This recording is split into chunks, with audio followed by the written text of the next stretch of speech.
Hello guys! Hello Leo! Welcome dito sa aking channel, Leo.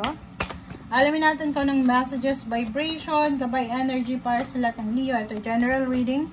Pwede kang makaresonate. Gamitin mo yung intuition sa panonood. Okay. Leo. Wow, Leo, the Hermit. The Hermit. Okay, first card mo, Leo, is Hermit. Dito sinasabi na ngayong taong 2025, kinakailangan mong gamitin yung taong ito ng maayos. Okay? Use this time, use this year, use your time, your energy appropriately. Diba? So, parang sinasabi, gamitin mo yung taong ito na peaceful ka. Okay? Kung may mga decision making ka, meditate, contemplate. Okay? And if may mga quiet times ka sa buhay mo this year, gamitin mo siya para makapagpahinga. Okay? And shine your light as an example to others, Leo. So, if may mga taong kailangan ng tulong mo,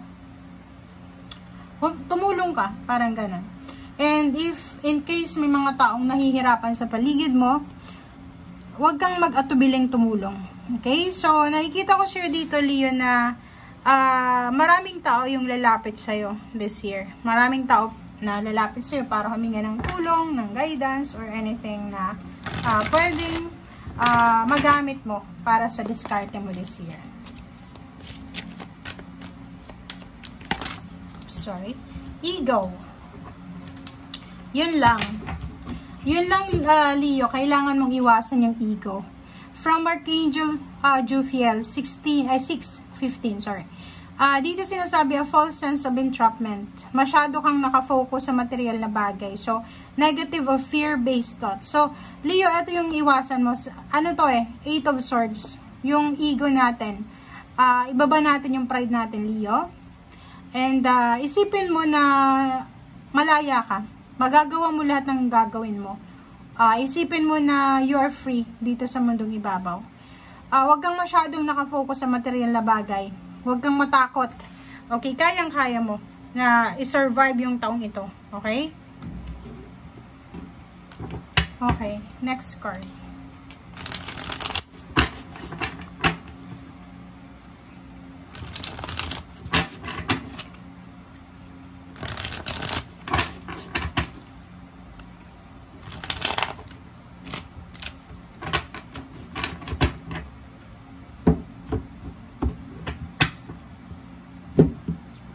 Okay, Four of Pentacles, and then the Empress. Four of Pentacles and the Empress. So, dito guys, sinasabi ng baraha sa'yo, Leo, na sa taong ito, 2025, simula January 29, 2025, makikita mo dito yung the Empress. Empress is all about new beginnings, new start. So, bibigyan ka ng pagkakataon ng universe para makapagsimula.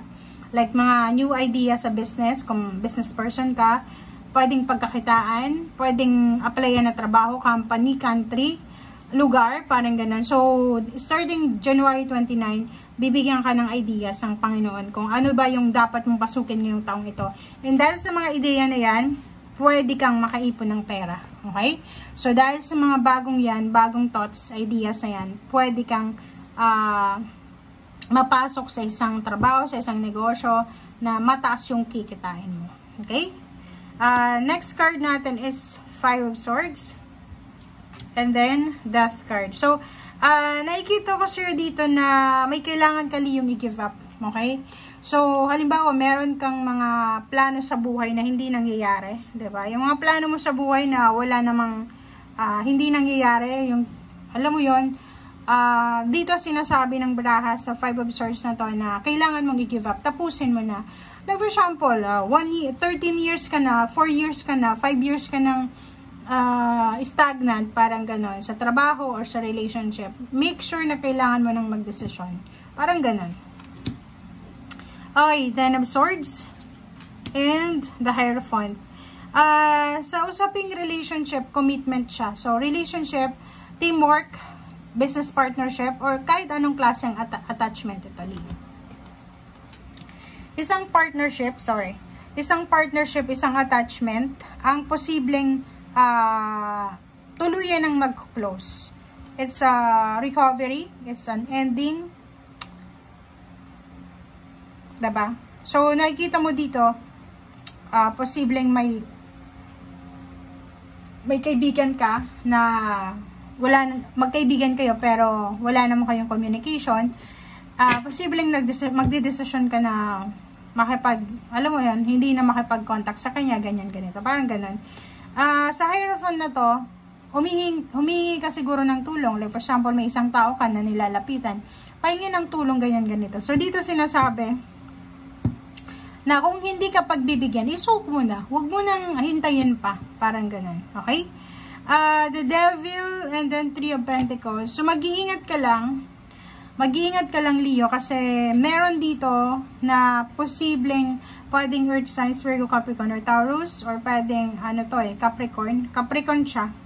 Nakikita ko siya dito na pwede siyang maging hadlang sa mga plano mo.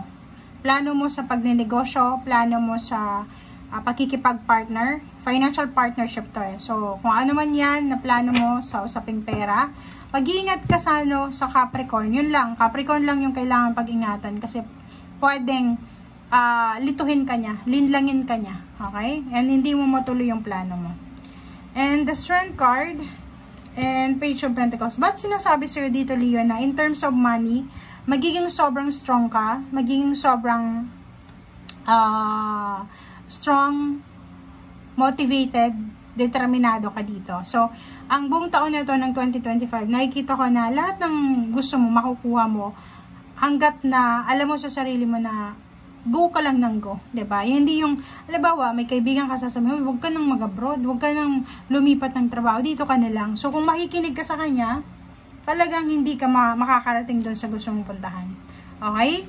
So dito nakikita ko siya dito na isang family member, okay? For once, part of your family, relationship like biyanan, in-laws, pwedeng kapatid, kaibigan, or kung sino man siya na pwedeng tinuturing mong member ng family mo, ay posibleng makakatulong siya sa'yo sa financial needs mo. Okay? So, dalawa yung Hermit natin. So, nakikita ko siya dito. This year, mag-iingat ka sa mga advices na binibigay sa'yo. Mag-iingat ka, pag-isipan. Kaya dalawa yung Hermit kasi sinasabi na kailangan mag-meditate, kailangan mong isiping mabuti yung mga actions mo bago ka gumawa ng actions. Okay? And especially yung Leo na gusto mong magpatayo ng bahay, bumili ng bahay, magkaroon ng anak, ano pa ba tungkol sa pamilya, pag-isipan mo yun ng mabuti, mag-create ng negosyo, ganyan, ganito. So, be careful sa mga thoughts, sa mga advices na ipapasok mo dyan sa isip mo. Okay? So, thank you guys for watching. Ito ay para sa lahat ng Leo. Bye, Leo!